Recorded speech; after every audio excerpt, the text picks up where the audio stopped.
Katutandike okusinza n'oluyimba 168 mu bitabo byombi.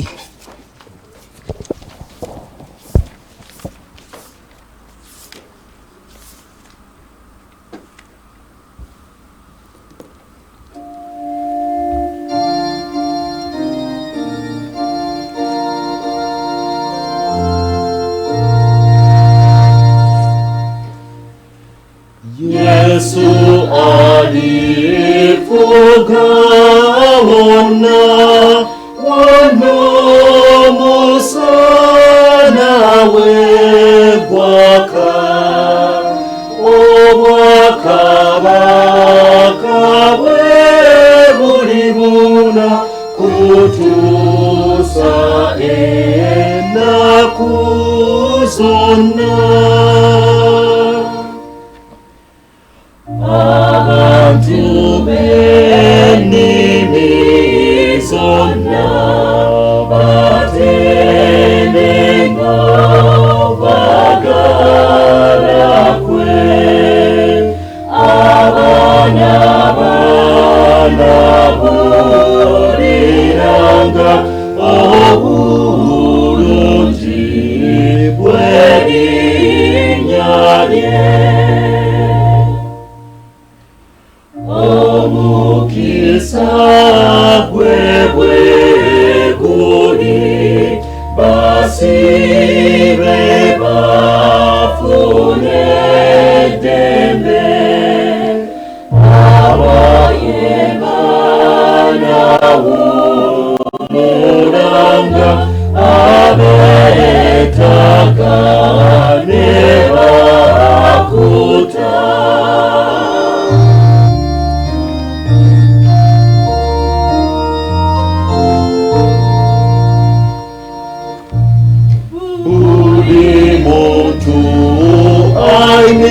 Aymirire atende nnyo kabaka we, bamalayika ne bayimba ensi n'eddamu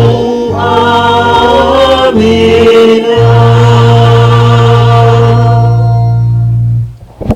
Twagala okwebaza Katonda atuusizza ku Sabiiti eno eye-13 mu y'obusatu, era ffenna tumanyi nti tubadde tutambulira mu butali butuukirivu, naye Katonda waffe wa kiseera ajjudde okusaasira alwawo okusunguwala. Kale tujja gendera wamu ku lupapulo lwa 30 n'essaala eyo nga twatula obutali butuukirivu bwaffe. Ayi Kitaffe ayinza byonna era awo ekiseera ekingi tukyama okuva amakubo go ng'endiga bwe zibula, tugoberera nnyo okulowooza n'okwegomba emitima gyaffe, tugaana okuwulira amateeka ge amatukuvu, tuleka ebitugwanira okukola era tukola ebitagwanidde kukola, so nga n'obulamu tebuli mu ffe. Naye gwe ayi Mukama otuddiremu ffe abanaku abana ebibi. Ayi Katonda obasaasira abaatula okwonoona kwabwe, obazza ababoneredde nga bwe wasuubiza abantu bonna ku bwa Kristo Yesu Mukama waffe. Ayi Kitaffe ow'ekiseera ekingi era otubeere ku bwoyo okutandula leero n'okwegendereza nga tukutya gwe era nga tukola eby'obutuukirivu, erinnya lye tukuvu litenderezebwe. Amiina. Mukama ayinza byonna era ow'ekiseera ekingi abasaasire, abasonyiwe bitabadde bya butuukirivu, era abawe ebbanga okulongoosa obulamu bwammwe, era abawe ekisa n'essanyu eby'omwoyo omutukuvu kwa Yesu Kristo Mukama waffe. Amiina. Essaala y'abaana ba Katonda. Kitaffe ali mu ggulu, erinnya lyo litukuzibwe, obwakabaka bwo bujje, by'oyagala bikolwe mu nsi nga bwe bikolebwa mu ggulu. Otuweere emmere yaffe ya leero, otusonyiwe okwonoona kwaffe nga naffe tusonyiwa abatwonoona, totutwala mu kukemebwa naye otulokole mu bubi, kubanga obwakabaka n'obuyinza n'ekitiibwa bibyo emirembe n'emirembe. Amiina. Essaala eri ku mpapula 181. Essaala ey'olunaku luno eri ku lupapula lw'e181 era katusabe bwe tuti. Ayi Katonda ayinza byonna ataggwaawo, otuwe ekyengero ekyokukkiriza n'okusuubira n'okwagalana, era tulyoke tufune byewasuubiza, otwagaze byewalagira, ku bwa Yesu Kristo Mukama waffe. Amina. Katuule tuwulire ekitundu ky'ebyawandiikibwa.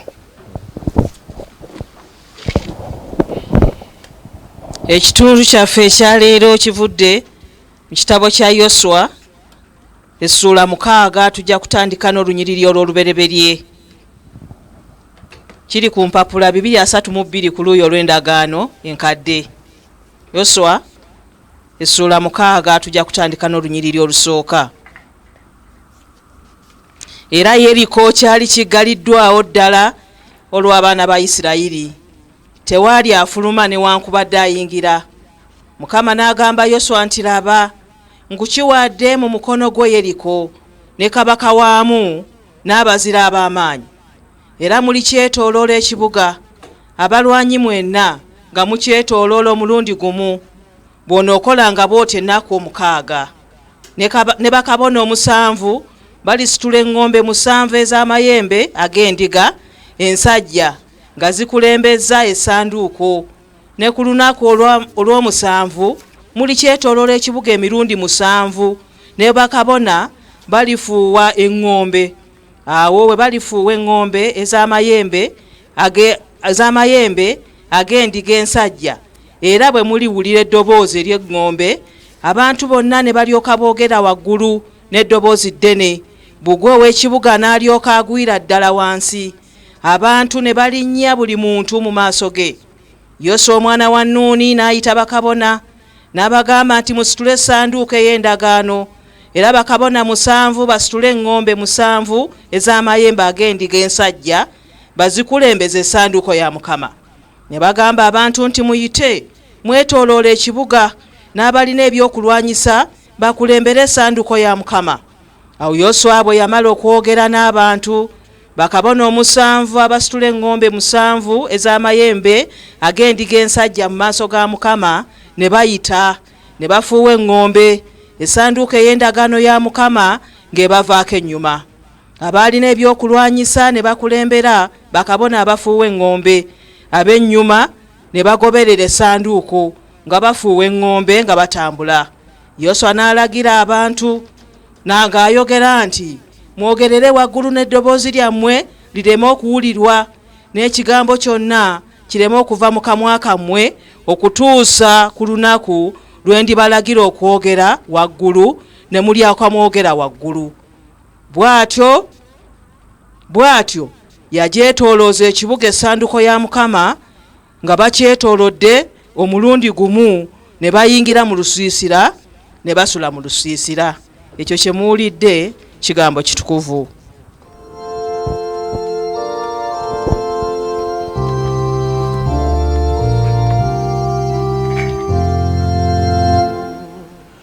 Muleetere Mukama eddoboozi ery'essanyu mw'ensi zonna, muweereze Mukama n'essanyu, mujje mu maaso ge n'okuyimba, mumanyenga Mukama ye Katonda, oyo yatutonda, naffe tuli babe, tuli bantu be, era endiga ez'omudduliro lye.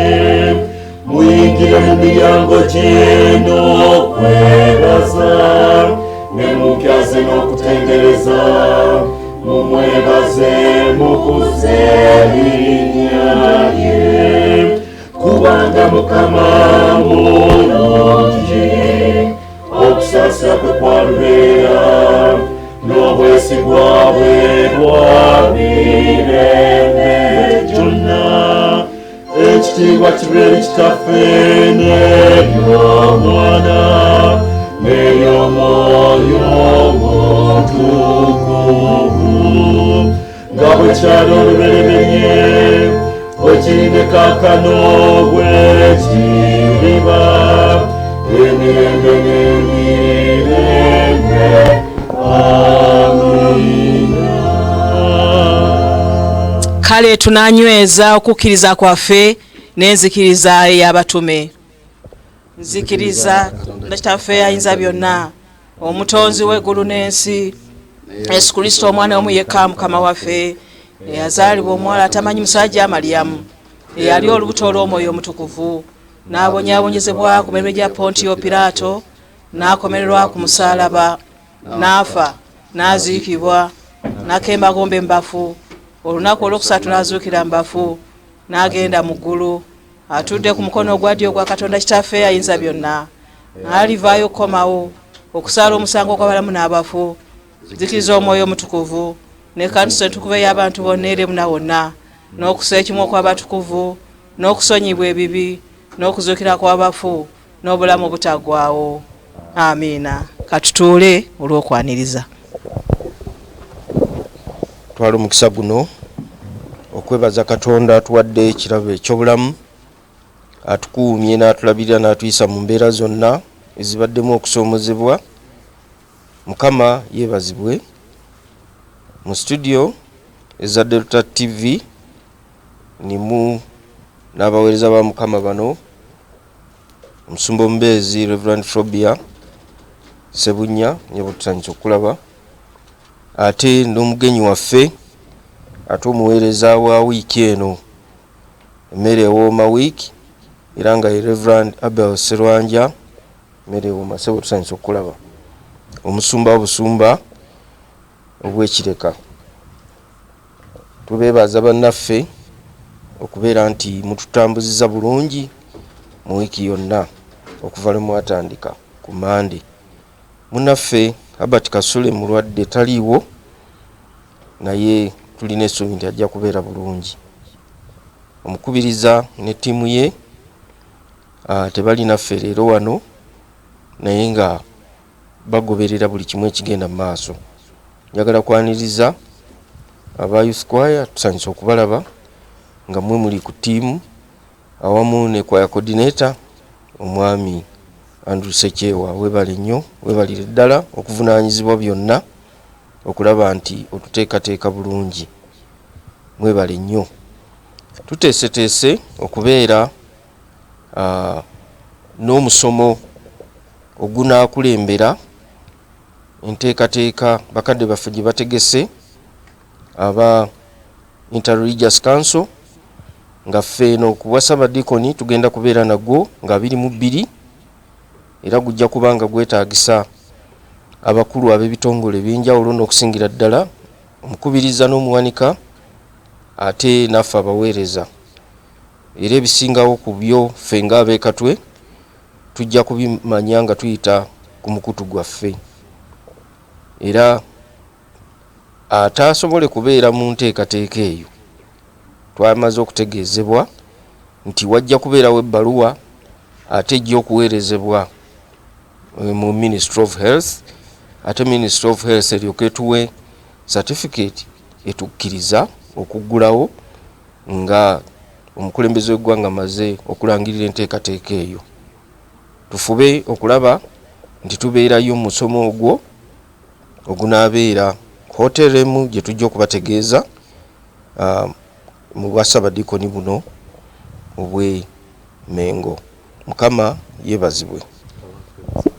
Katuyimbe oluyimba nga tugenda okulya obubaka bwa Katonda olw'177 ate 234 mu Kyedda.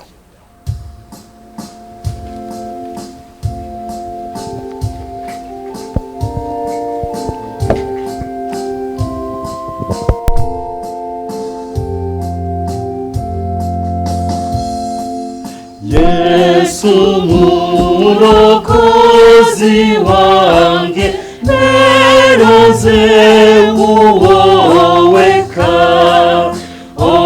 omusaayi gw'obunaziza Yesu mwana gw'endiga tukutendereza Yesu Yesu mwana gw'endiga omusaayi gw'obunaziza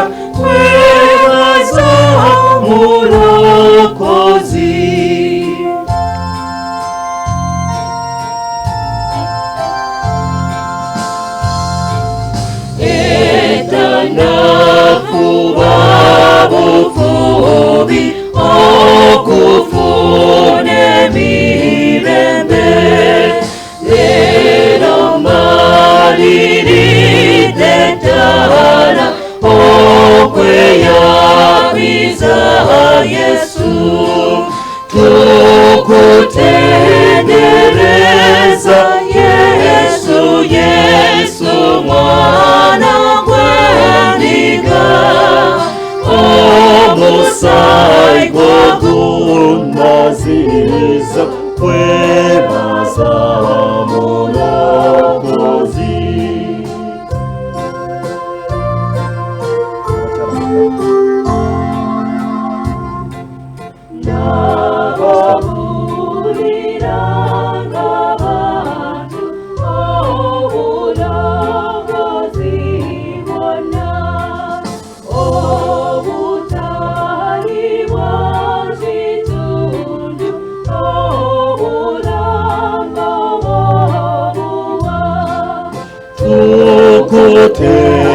Tukutendereza Yesu Yesu mwana gw'endiga omusaayi gw'ogunaziriza kwebaza Mulokozi.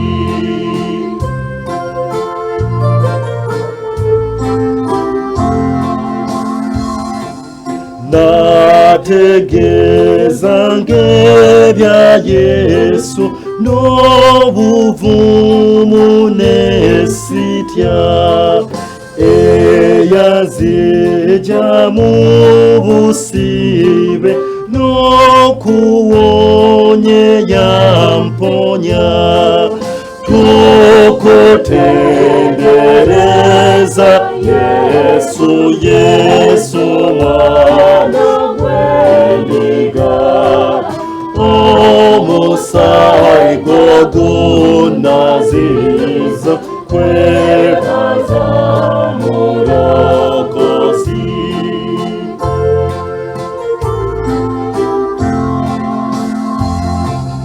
Nebaze yanunula nze eyamponya wakisa Yesu ankuma sanyusera bulijjo yebaziwe tukutendereza Yesu Yesu mwana gw'endiga omusaayi gw'ogunaziriza kwebaza Mulokozi.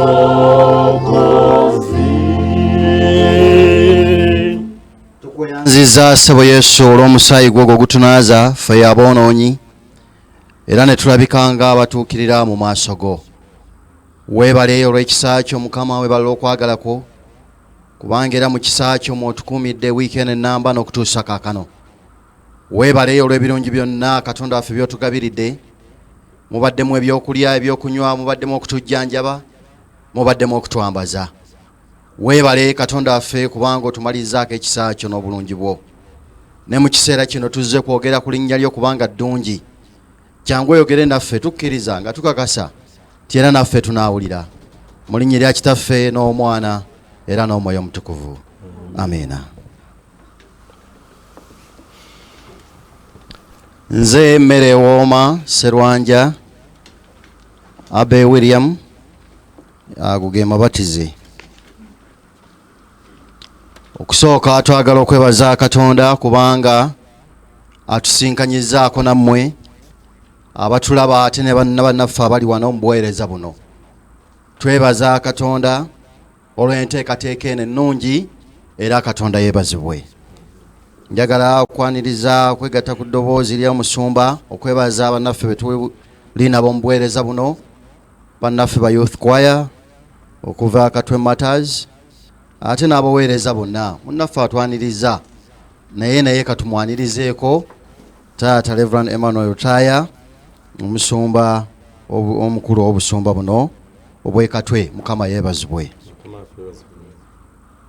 tusaasira abalwadde tuwulidde muweereza munnaffe gwe tukola naye naddala puroguramu eno yonna ya wiiki gye tukoze ate yalwaddeemu naye mukokasole tukusaasira ate nga tusaba Katonda kujjanjabe n'abafiiriddwa mwena tubasaasidde nnyo tukkiriza nti Katonda ajja kubakubagiza ate n'okubazzaamu essuubi kubanga lyessuubi lyaffe ate ge maanyi gaffe. Njagala tutandike bwe tuti. Wiiki eno ebadde wiiki Reverend Mary Woma era mumanyi tulina omutwe omunene gwe tutambulirako. Omutwe ogwo nga gugamba nti manya ky'oyagala ate era okiremereko. Kyokka mu mutwe ogwo twajjamu omutwe omulala sub theme egamba nti olugendo, kubanga okutuuka ku kyoyagala luba lugendo. Kakati netugamba nti olugendo lukutuusa ku ekyo kyoyagala. Eri manya kyoyagala ate era kiremereko. Naye kumanya kyoyagala n'okukiremerako luba lugendo. Kakati twogera ku lugendo olukutuusa ku ekyo kyoyagala. Kubanga okutuuka ku kyoyagala lugendo, ate olugendo lutali lwa kuzannya, olugendo lutali lwa kusaaga, olugendo lwetaaga okufuba, olugendo lwetaaga okwewaayo, olugendo lwetaaga okugumiikiriza ate n'okuyita mu mbeera yonna gy'olina okuyitamu okulaba ng'olutuusa we lulina okutuuka. Kale no mu wiiki eno era tubadde ku nsonga eyo, olugendo olukutuusa ku ekyo kyoyagala. Naye olwaleero wiiki eno yonna tutambulidde ku kigambo nti olugendo olukutuusa ku ekyo kyoyagala lwakuddiŋŋana. Tubadde ku kigambo eky'okuddiŋŋana.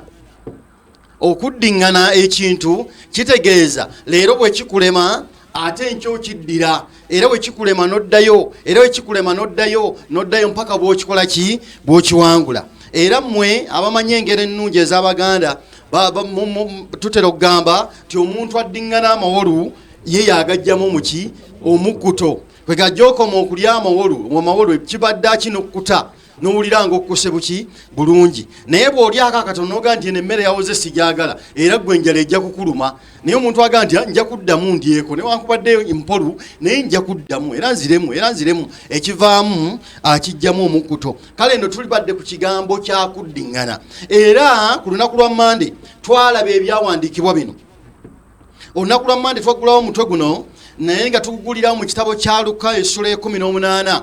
Bw'onooba ogisoma okuva ku lunyiriri olusooka okukoma ku 10 ojja kulaba omukyala nnamwandu. Yesu yennyini ng'ayogera ku mukyala ono nnamwandu eyaddiŋŋana omulamuzi. Kubanga omulamuzi Bayibuli emwogerako nti yali tatya Katonda nga natassaamu muntu yenna kitiibwa. Twali tulaba omulamuzi ono engeri gye yaliwo nga Katonda yennyini tamutya n'abantu tabassaamu kitiibwa. Kwegamba naye omulamuzi ono nga yalina ensonga ze ne mulirwana. Ate manya ngo nnamwandu ono, ate nnamwandu ono naga nti nedda wadde omulamuzi ono bamwogerako nti mukalubo naye nze nja kumulumba. N'amulumba omulundi ogutaali gumu, emirundi egitaali ebiri, nga buli lunaku akeera ku makya. Bayibuli tetulaga lugendo omukyalo ono lwe yatambula naye nga lwali lunene, n'akeera n'atuula awo alinda omulamuzi amulamule. Naye Bayibuli etulaga bulungi nti kyabadde aky'omulamuzi naye kuba mu kifuba naga newankubadde sitya Katonda era sissaamu muntu yenna kitiibwa. Naye omukyalo ono olw'okunteganya n'okujja kwazze wano emirundi emingi n'amulamula n'anviira.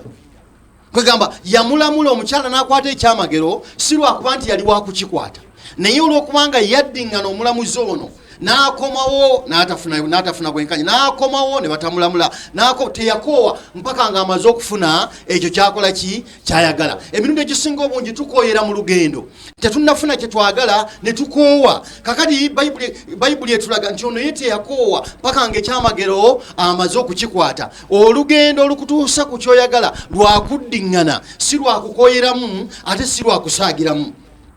Ekyo twakiraba ku lunaku lwa Mande. Era ku lunaku lwa Mande twalaba ekyawandiikibwa ekirala mu Luka 11. Yesu nga yatuwa ebyawandiikibwa bino nti omusajja omu yakyaza abagenyi ekiro, naye nga ku kyalo okwo kuliko ow'edduuka yali yeebase dda n'abaana be. Bayibuli etulaga bulungi nti omusajja ono we yakyaza abagenyi nga talina kintu kyakubawa budde bwa kiro, n'agamba weeki n'agenda akonkona ow'edduuka nti owaayo empaayo omugaati nteeke mu maaso g'abantu bano balye kubanga bankyalidde. Omusajja ow'edduuka n'agaana okuggulawo, n'amugamba tetutawaanya kubanga twebase. twebase totawana kututawanya budde bugenze naye mu Luka 11 ojja kulaba Bayibuli egamba nti omusajja ono yanona omugaati yalemerako ku nnyumba ng'akonkona teyaganya muntu oli kwebaka namugamba nkwegayidde eggulawo siina ngenda kuswala abantu enjala ebaluma nakonkona nannyini dduka naga nti ekyamazima kanyimuko empoona omugaati kubanga nawe sigumuwe era sijja kwebaka namuddingana enfunda akonkona alemedde ku luggi mirundi emeka ggwe ali awo gy'osabye ekintu n'okivaako n'otasobola kukiddingana nobeera awo nga wasabyeyo gumu bw'omala okusabayo gumu ne bitakola n'obivaako nonga nti ekyo nakisabidde ate nasiibayo nejjuza ennaku 2 kakati byaganye kambiveeko awo kitegeeza bw'onoobivaako ekyamagero tojja kukifuna waliwo ebyamagero bye twalaba ku lunaku olwo nti ebimu tubikwata lwampaka oba oliawo tetwandibadde bakubikwata naye olina akituwa kubanga tumuddinganye nnyo tumwetayiridde nnyo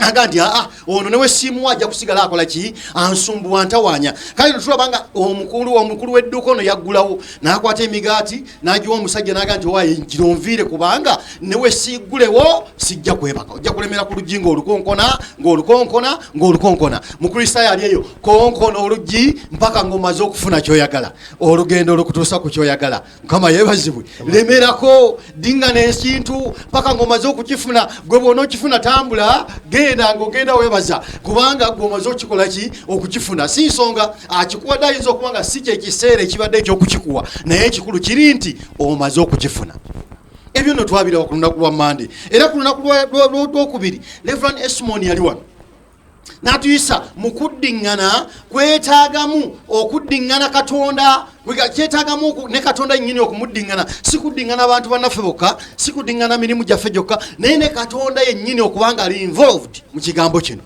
era twatunula ne tulaba nga Katonda mutawaanye yingira naye mu nsonga bw'abanga tannayanukula toweera ebyo twabira ku lunaku lw'okumeka olunaku lw'okubiri wiiki ebadde ennungi kama yeebazibwe olunaku lwokusatu twalaba mu bassekabaka ekisooka 18 naye twava ku lunyiriri lwana bassekabaka ekisooka 18 olunyiriri olwana twalaba Eriya n'omulenzi Bayibuli egamba nti Eriya yali ng'asaba era ojja kulaba nti yawunzika omutwe gwe wakati w'amaviivi n'akutama ng'omutwe guli wakati w'amaviivi ge amakulu yavunnama n'amalaawo ebbanga ng'ali ku lusozi Kalumeeri Bayibuli egamba bwe yali ng'asaba omulundi ogwasooka n'agamba omulenzi kkirira ku nnyanja olabe oba waliyo akale kubanga yali asabira enkuba eddemu ekole ki etonye kuba mujjukire enkuba yali emaze ebbanga nga tetonnya eri mu 17 mulaba byonna byakalira n'omugga gwe yali anyweramu ne gukalira n'agenda wa Namwandu n'amuliisa kakali ekiseera kyatuka n'agamba akabaka Akabu ti ŋŋenda kusaba Katonda wange mu wiiki eno enkuba ekole ki olwaleero enkuba eneetonnya naye abyogeza n'obuvumu naye nga njeke nnyini yali obaoliawo yeekakasa kyayogera naye nga alina okugenda okikolerera Bayibuli egana n'ayambuka ku lusozi Kalumeeri n'atandika okusaba n'asaba omutwe n'aguteeka wakati w'amaviivi omulundi ogusooka n'agakkirira olabe waliyo ekire agamba omulenzi we oba omukebezi we Bayibuli egamba omulenzi we yakkirira ku nnyanja eri lwali lugendo naye omulenzi we yakkirira n'akomawo n'amugamba teriiyo wadde teri kyendaba Bayibuli egamba nti Eriya n'addamu n'asaba ogwokubiri n'amugamba kkirira olabe omulenzi n'agamba nti ekyamazima siina kyenkola ki kyendaba emirundi 7 times ng'omusajja atuma omuntu ono n'agenda ku nnyanja n'avaayo n'ayambuka olusozi n'azza amawulire ne bamugamba ddayo ogwokusatu ddayo ogwokuna ddayo ogwokutaano nti naye ogw'omusanvu kama yeebazibwe olwayo tugenda kulaba ekigambo ekiyitibwa 7 ogw'omusanvu Bayibuli egamba nti omulundi ogw'omusanvu omusajja ono n'akomyawo amawulire n'agamba Eriya n'amugamba sebo nina akale kendabayo akale katono nnyo kalinga omukono gw'omuntu bwe yamugamba nti ndaba yakale naye katono kalinga omukono gwaki gw'omuntu Eriya n'amugamba nti ekyo kimala ndekeddeawo kusaba ako kennyini akale obwedda kenkola ki kensabira mirundi emeka gyozzeeyo emirundi emeka gyozzeeyo mpaka ng'omaze okulaba akale akatonotono akale akawanikiddwa ku lulwo kayinza okuba katono nnyo naye kikulu okalabye naye omusajja ono yakalabira ku mulundi gwa 7 mulundi gwakumeka gwa musanvu nalyoka alabayo akala akatono naga nti awo kiwedde kakati akalako kekagenzeeyo nze kannebaze buki bwebaza abange eddayo twalabanga omusajja ono yali ku bunkenke omutwe guli mavivi kyokka ne gwatuma yennyini alina okutambula olugendo okuva ku lusozi nakkirira ku nnyanja n'akomawo olugendo lwe lumu mulabe obutakoowa obwali awo naye ng'emirundi egyo gyonna alina okuddayo n'akomawo n'addayo n'akomawo mirundi emeka gyozeeyo mu bizinesi zo mirundi emeka oluusi webitusala olusooka tulowooza tetuddemu mirundi emeka bizinesi zikusaza olwaleero nolowooza nti sijja kuddamu kankome wano nedda ddayo obanga obutungulu bukusaze obanga ennyanya zikusaze ddayo. Haleluya, kama yeebazibwe. Simanyi oba muntegeera bulungi naye ddayo tokoowa ddayo kubanga kigambo kyakuddiŋŋana naddiŋŋana naddayo namuga ddayo mulundi gumu gwakubiri gwakusatu namuga ddayo. Ebyo twabiraba ku lunaku olwali olwokusatu era ku lunaku olwokusatu twalabako omusajja gwe bayita Nayamani ono bwe bagamba ayennyike mu kidiba emirundi 7 eri ye yamugamba wennyike mu kidiba emirundi emeka 7 abakwennyikamu emirundi 5 teyandiwonyezeddwa abakwennyikamu emirundi 6 teyandiwonyezeddwa naye yennyika mu kidiba emirundi 7 ogusooka n'avaayo ogwokubiri n'addayo ogwokusatu n'addayo mpaka wejjawera omulundi 7 omulundi ogw'omusanvu n'alyoka akomawo ng'alongooseddwa.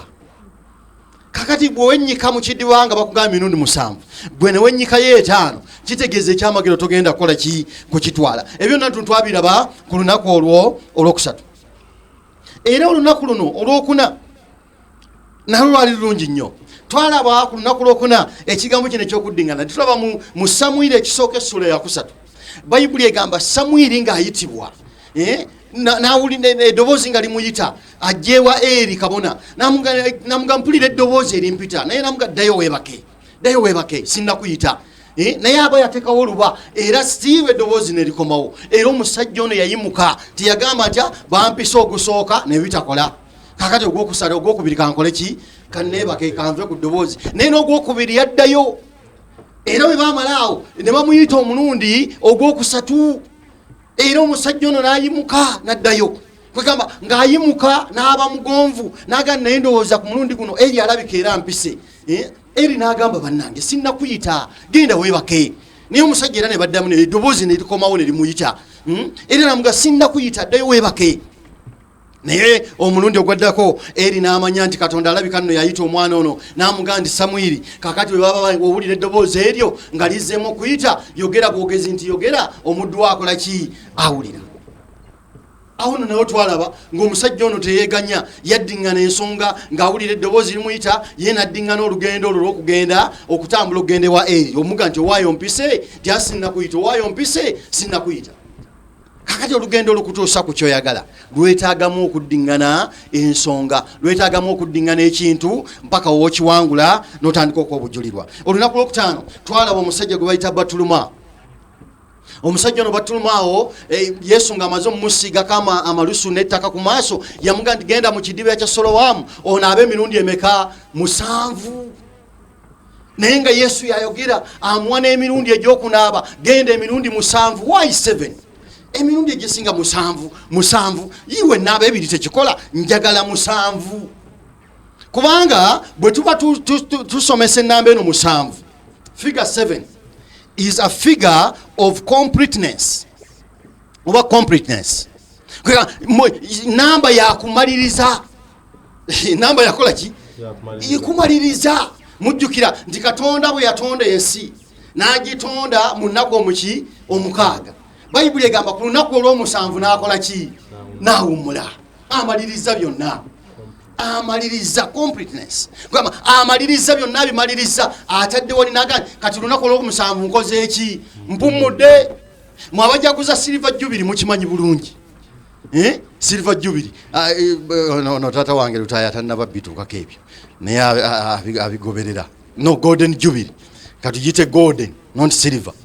Naye abajaguza Golden Jubilee mumanyi bulungi nti Golden Jubilee ya myaka ameka 5 naye emyaka 5 emyaka gino 49 gy'emyaka egikolebwamu byonna omwaka ogwataano guba gwakujaguza ofuna otya na mu mwenda. It's 7 times 7, then you get 49. Then ogwataano guba gwakola ki? Kuwummula na kujaguza. Kama yebazibu kuwummula nakola ki? Na kujaguza. Kakati batuma bamuga genda onaabe emirundi 7. Emirundi 7 gye balagira okunaaba kuli okunaaba kwa gundi ono kakati asobola okufuna complete healing. In other words, complete healing ejja oluvannyuma lwa mirundi emeka 7. Kuba mujjukire eri yali Naaman, eno Batulumaawo. Nabo laba nnyo betakonyeeko mu Bayibuli muno betujja okolako mu wiiki ekola ki? Kugamba basobole okufuna complete healing. Kakati muva mulaba tutambulidde nnyo omwana oli okulaba akale emirundi emeka 7. Enkuba esobola okujja bawonyezebwe baleme okufa ekyeya. Simanyi oba mubitegeera kama yebazibwe naye tujja kubitegeera bulungi. Kakati nno olwaleero nga tumaze okulaba ennamba eno kyetegeeza, waliwo kyetuyita kyetugenda okulabako. Kyali ku Yeriko. Kyali kuki? Bikula nange Yoswa essula 6 nga tumaliriza twanguye mangu nnyo. Sigaze dakika ntono, dakika 10 tukiyitemu. Kino kiri mu Yoswa essula 6 ekitundu ekitusomeddwa. Tulabe okwetoloola Yeriko emirundi 7. Tuli ku kigambo kya kuddiŋŋana kintu. Okiddiŋŋane waakiri emirundi emeka 7 mpaka ng'omaze okituukako. Eno kino kyali lwali lugendo, mujjukire fiimu yaffe egamba olugendo olukutuusa ku ekyo kyokola ki? Kyoyagala. Lwali lugendo Yoswa akulembedde abaana ba Isirayiri abatwala badde batuuke mu nsi eyewaabwe, naye waliwo akabuga akamu. Ekibuga kino Yeriko tekyali kyangu, bagenda okukituukako ng'abasajja bazimba bugwe okukyetooloola, kyokka we wali ekkubo eribatwala lye balina okuyitamu okulaba nga batuuka gye batuuka. Kyokka okugenda okweyongerayo n'olugendo olina kuyita mu kibuga kino ekyalina kabaka waamo, ekyalina abajaasi baamu ab'amaanyi, ekyalina emmundu ez'amaanyi. Wano we balina okuyita. Kugamba ekkubo ly'olina okuyitamu terina kubanga lyangu. Okutuuka ku kyoyagala, ekkubo ly'olina okuyitamu lirina okubaako ebintu ebirina okukulemesa. Wateeka okubanga wayimiriddewo ebikulemesa, wateeka okubanga wayimiriddewo bino, wateeka okubanga wayimiriddewo bino, naye ng'ate awo woolina okukola ki? Woolina okuyita. Bayibuli egamba awo nnyini Katonda yennyini n'alyoka agamba Joswa n'amugamba nti Yeriko kiikyo kiri mu maaso go nkikuwadde kiikyo, ne kabaka waamo n'abajaasi baamo ne byonna ebyokulwanyisa byamu mbikuwadde. Kyokka n'amuwa ne method eyokozesa n'amugamba newankubadde nkikuwadde naye kino ky'olina okukola ogenda kusooka okyetoloole ennaku 6. Ennaku meka? 6. Kyetoloole kugamba kiddiŋŋane genda maaso ng'okiddiŋŋana ngeno bwe musaba bwe mwetoloola bwe musaba bwe mufuuwa kugamba nga musaba bwe muyimba bwe musaba okyetoloola emirundi 7. Manya nga yasooka mugamba 6 naye n'alyoka agamba naye omulundi ogw'omusanvu gwe njagala bw'omala okyetoloola omulundi ogw'omusanvu mutandika okufuuwa eŋŋombe n'amakondeere ne byonna ne firimbi ziveeyo nga mukyetolola mufuuwa eŋŋombe ezo omulundi ogw'okumeka? Ogw'omusanvu. Era omulundi ogw'omusanvu nkikuwadde mu mukono gwo. Bayibuli egamba ne batandika okwetolola ne beetolola ogusooka ogwokubiri. Singa baakoma ku mulundi gwakuna Yeriko teyandivuddewo. Abooluganda ebintu bino ekigambo ky'okuddiŋŋana si kyakukolako bukozi n'okoma mu kkubo. Ekigambo ky'okuddiŋŋana ekintu it's a process eyeetaagisaamu obugumiikiriza newankubadde nga bugubi. Teweetolola mulundi gumu, teweetolola mirundi 2, teweetolola mirundi 3, naye wekiba mirundi 7 gyonna olina okugyetolola okulaba nga Yeriko ali mu maaso go, okulaba nga ebikuziyiza okuyitamu okugenda okugaggawala, okulaba nga ebikuziyiza okuyitamu okugenda okuwonyezebwa, okulaba nga ebikuziyiza okuyitamu okugenda okufumbirwa, ebyo bikuviira mu kkubo lyo olyoka otuuke ku ekyo kyokola ki? Kyoyagala.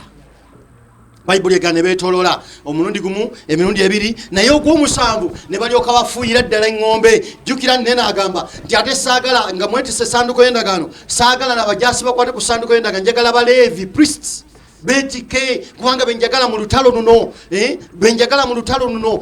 Olutalo si lwa mmundu, olutalo si lwaki, naye olutalo lwange lwa mwoyo. Kati njagala basumba bwe baba kulembera ensonga eno nga beetisa essanduko yange nga beetolola kubanga olutalo luno lwange, si lwa magye, si lwaki luno nze nina okululwana. Entalo ezimu Katonda ennyini alina okuzeerwanira, naye newankubadde nga alina okuzeerwanira alina kyatugamba okukola. Atugamba kukola ki? Kuddingana kintu ekyo kye tusabira tuleme kukikoyeramu.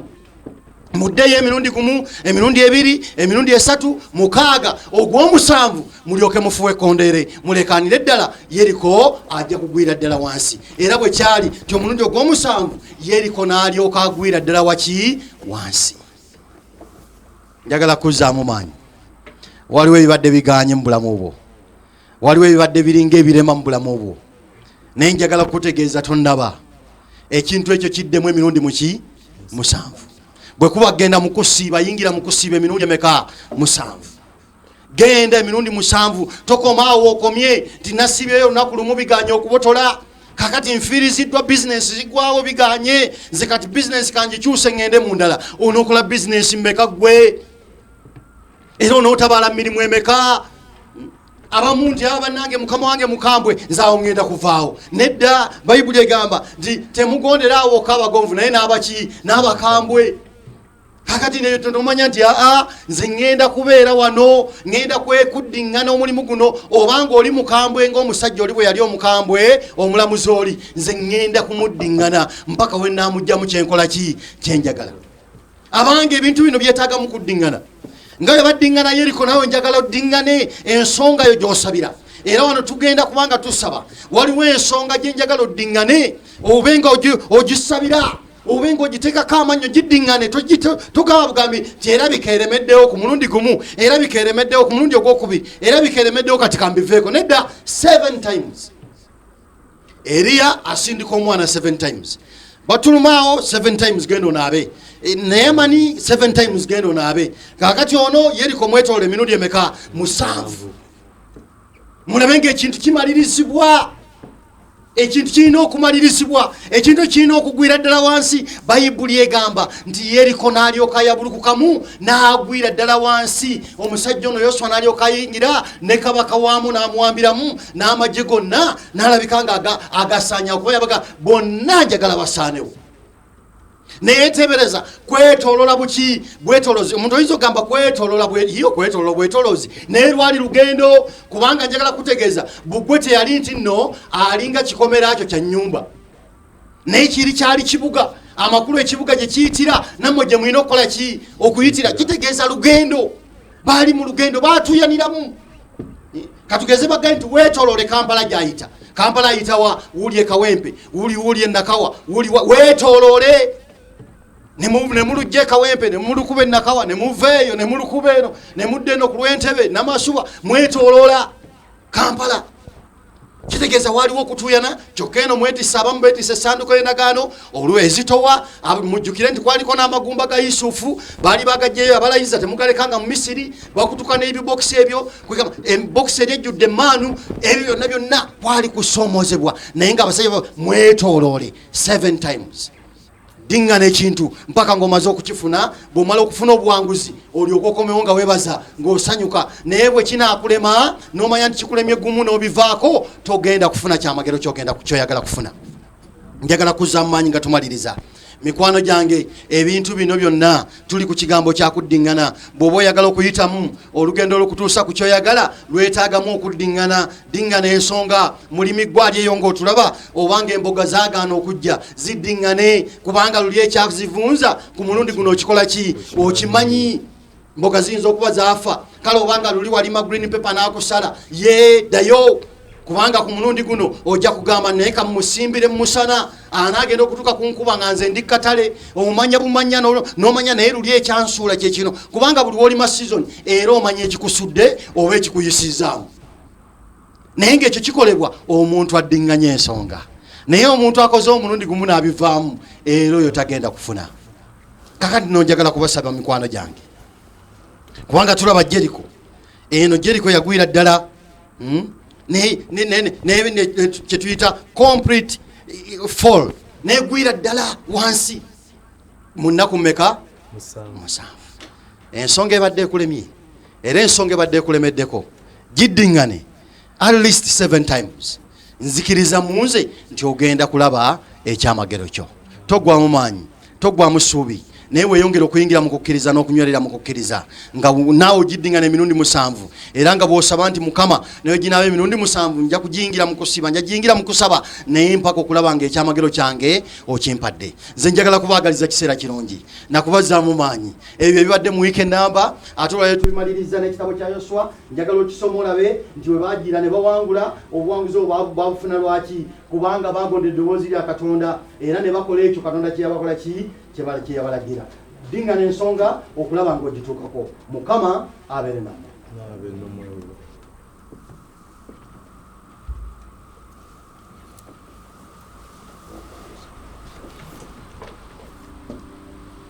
Katusabe twagala okwebaza nnyo Katonda waffe ayinza byonna olw'ebigambo ebirungi eby'omuwendo era ebitugwanira mu kiseera kino nga tubifumiitirizaako mu ggwanga lyaffe era ne mu nsi yonna.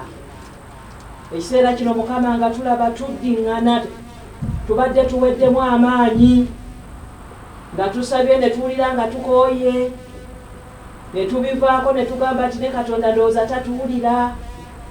Naye ebigambo bino Yoswa bye yakozesa n'addiŋŋana n'afuba nga takooye ebigambo bikulu.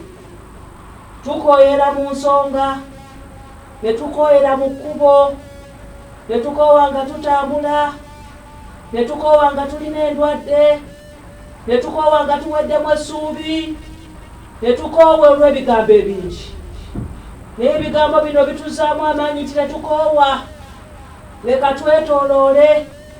Kale nno Mukama waffe twagala kwebaza nti bwe tutabeere naawe tetujja kumalako nsonga zino ez'okwetooloola n'ez'obutakoowa. Emirundi 7 gino bw'oba toli mu malirivu oyinza okukoowa n'obivaako. Nga bwe tuwulidde mukyalo oyo namwandu bwe yeetayirira ne yeetayirira nga takoowa. Nga bwe tulaba munnaffe Nayamani newankubadde yali mukungu naye era yeetooloola. Kobe muto kobe mukulu kobe ng'oli mu kifaananyi kifaanana kitya, Katonda waffe atugamba twetooloole tetukoowa. N'ekiseera kino kye tuyitamu Mukama waffe Yesu otubeere nga twetooloola nga tukusaba kubanga bwe tukusaba owulira era otukolera ebyekisa n'ebyamagero. Kale gwe munnanga ali eyo oba obadde weddemu essuubi nyiikira mu kusaba n'okwegayirira kubanga Katonda affe kyatwagaza tuleme kugwamu maanyi ali wamu naffe. Webale Yesu olw'ebigambo ebyo. Webale Yesu kubanga tumanyi kyetwagala. Alina kyayagala n'okutuuka takoowa naye afuba bufubi ng'omuddusi bw'afuba. Naffe tetujja kukoowa Mukama kusaba n'okukwegayirira mu kiseera kino. Oba oli mulwadde ng'ogudde wansi, oba weddemu essuubi, oba waliwo okutya, oba lwa mirimu, ensonga ezo nga bwe zituwulidde mukadde waffe ng'atubuulira, togwamu maanyi naye guma. Togwamu maanyi weetooloole emirundi 7 Katonda anaakuwulira. Tukwebaza nnyo Yesu olw'ebigambo ebyo mu linnya lya Kitaffe n'Omwana n'Omwoyo Omutukuvu.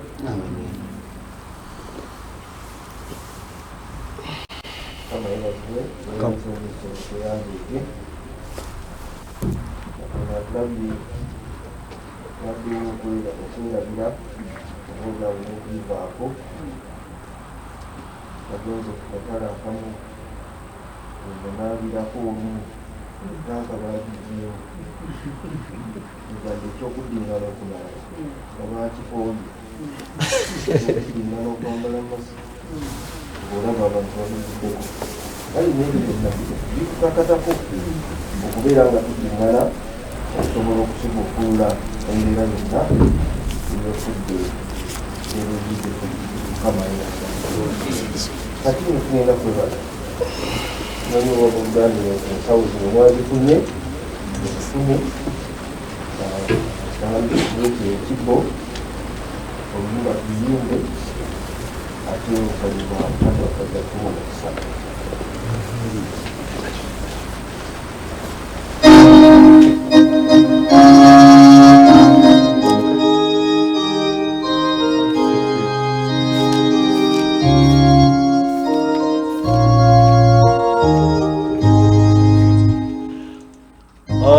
Aleluya, mumwebaze Yesu mukama waffe.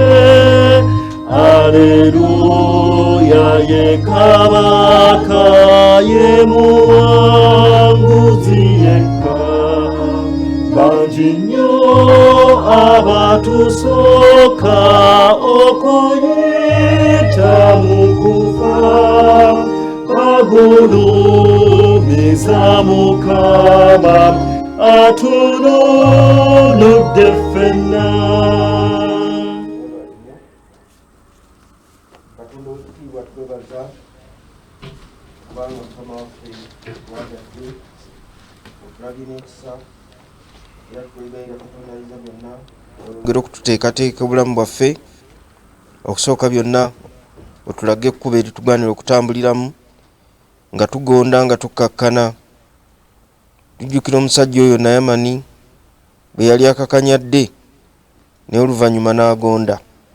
Kale no Katonda waffe otubeere mu mbeera zonna abantu ze bayiseemu mu kusoberwa banoonye ggwe, olyoke obawo amaaso amapya, ebirowoozo ebipya okusobola okwekkakkanako, tusobole okubeera nga tuwangula buli nsonga yonna ezitowa, nga tuddiŋŋana okusaba, nga tuddiŋŋana okuwuliriza, ate nga tuddiŋŋana mu kuyiga, olyoke tusobole okubeera abawanguzi. Ekitiibwa n'ettendo byo bulijjo, nga tujjukira bannaffe abalwadde, nga tujjukira abasobeddwa, nga tujjukira bannaffe abo baafunye okusoomozebwa, ekizimbe ekyagudde ne kibakuba ne bafa, ate n'abalala ne bafuna obuvune bungi. Mukama otuwa amagezi nga tukola bye tukola, okusooka byonna okusobola okutegeera nti tetubikola ku lwaffe naye tubikola ku lulwo, ate era ne ku lw'abantu b'otuwadde. Ate era tujjukira Mukama waffe bannaffe abali mu kiseera eky'okusoomozebwa. Tujjukira munnaffe Ssentongo agenda okulongoosebwa nate omulundi ogwokubiri. Ate tujjukira abafiiriddwa, tujjukira abaavu abatalina kyakulya, abatalina mirimu. Era tukwegayidde Mukama, embeera bannaffe abasuubuzi gye bayitamu ng'amazzi gabayingirira ne gwonoona ebintu byabwe, obawo obukkakkamu, ate n'okulaba nga embeera yeetaasibwa mu bwangu, n'ebirala bingi Mukama bituwe okwolesebwa, okwongera okumanya ky'oyagala ate tukitambuliremu. Ku bwa Yesu Kristo Mukama waffe, amiina. Mu ngeri y'enjawulo era twongeddeyo okwebaza Katonda waffe kubanga otukoze bulungi, bw'okuumye n'olabirira. Twebaza olw'ebirabo bino Katonda waffe bireeteddwa wano, ate neeyo nga waliwo families ezitulaba naye nga zeekozeemu omulimu. Twebaza Katonda waffe bw'obakuumye n'obalabirira, era tusaba Katonda waffe byonna ebisolozeddwa eyo ne wano biwa omukisa gwo, bikole omulimu gwo, enjiri eyongera okubuulirwa, ate era n'obwakabaka bweyongera okugaziizibwa. Tukugulumize nga tukutendereze nga obutamala, Kristo Yesu Mukama waffe. Tusiibule nga tuva mu kifo kino, ate era ne bannaffe abasigala osigale ng'obakuuma ng'obalabirira. Era Katonda waffe omulungi otuliise, otunywese, otwambaze era otujjanjabe, otusangula amaziga abali mu kaaba amaziga, otuzzeemu essuubi abaweddemu essuubi, otuzzeemu amaanyi abaweddemu amaanyi, otuwanirire abeetaaga obuwaniriza obuva gy'oli.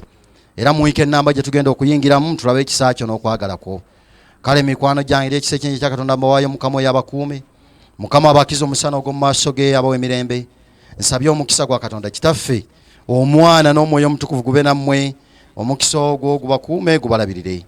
Omukisa ogwo gubajjanjabe abalwadde, gubakubagize abafiiriddwa, gubeere ku ggwanga lyaffe Uganda, ate n'abakulembeze bonna abali mu kulondebwa kaakano n'abagenda okulondebwa. Era gubeere ku Ssaabasajja Kabaka wa Buganda awamu ne Bannabagereka, ate era n'oli olulangira lyonna, Katikkiro waffe, ate era ne kabineti yonna gye bakola nabo omulimu. Omukisa ogwo gubeere ku TV yaffe n'Enganzi Delta, ate era n'obukulembeze bwayo bwonna abakozi bano betukola nabo omulimu ate era nakutuukira ddala kubagitwala mukisa ogwo yongera okubagabirira n'okubagaggawaza bulemu okubavaakoyo ne bulijjo emirembe.